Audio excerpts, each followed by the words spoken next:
Vito hari ini akan menjelaskan bagaimana penanganan cedera pada ankle. Ini yang dilakukan ketika kita bawa atlet atau kita sendiri minta tolong ke temannya untuk melakukan. Yang penting teman-teman semua tahu langkah-langkahnya ya ketika kejadian langsung. Kita kan tidak mungkin ketika kejadian di lapangan harus dibawa dulu ke tempat istirahat, ke tempat meja untuk melakukan terapi. Tidak, jadi langsung di lapangan bisa dilakukan. Oke, kita saksikan lanjutannya, silakan Pak Madu. Ya, kita langsung saja dengan Bapak Dr. Dinin Abidin untuk melakukan praktek ya. Posisi terentang, Pak.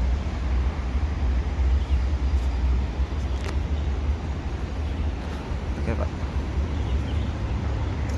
Ya, setiap terapis atau tim measure ya harus menyiapkan cooler box-nya ya, atau kantong plastik, kantong es supaya untuk melakukan teknik rise pada bagian yang cedera.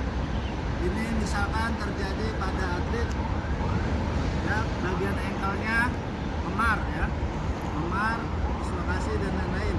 Ya, kalau misalkan terjadi memar ya, segera dikompres dengan es atau teknik RICE, yaitu rest diserapkan kemudian dibalut dengan es ya. Esnya yang telah dihancurkan, kalau misalkan tidak ada kantong es, bisa dengan pakai handuk, esnya dimasukkan ya ke dalam handuk tersebut, kemudian lakukan teknik ditekan atau ditempel seperti ini ya. Setelah beberapa menit, 1-2 menit dilepas, kemudian ditekan lagi ya, sambil ditekan, dikompres ya.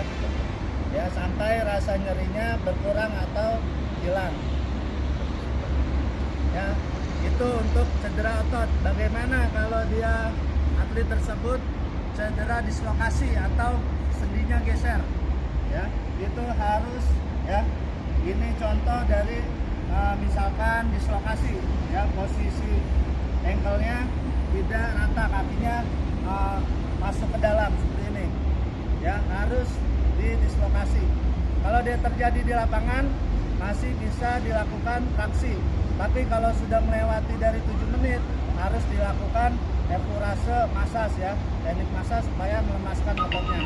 Nah, di sini kita langsung melakukan traksi atau reposisi pada bagian ankle atlet ya, karena terjadi di lapangan. Caranya ya, pegang pada bagian dalam kakinya dan bagian tumit supaya untuk memudahkan reposisi dengan cara ditarik ya, tarik ya, dibantu dengan berat badan terapisnya seperti ini ya, tarik. Lebih mudahnya dibantu dengan handuk supaya tidak licin dan mudah penarikan atau traksi pada reposisi bagian ankle ya. Ketika ditarik seperti ini, kalau dia dislokasi biasanya bunyi klek ya, atau klek, itu menandakan ya sudah masuk kembali ke dudukannya ya, pada bagian sendi ankle-nya. Ini teknik kedua pada di lapangan ya. Teknik pertama, sekarang teknik kedua pada bagian ankle, posisi telungkup atau tengkurap.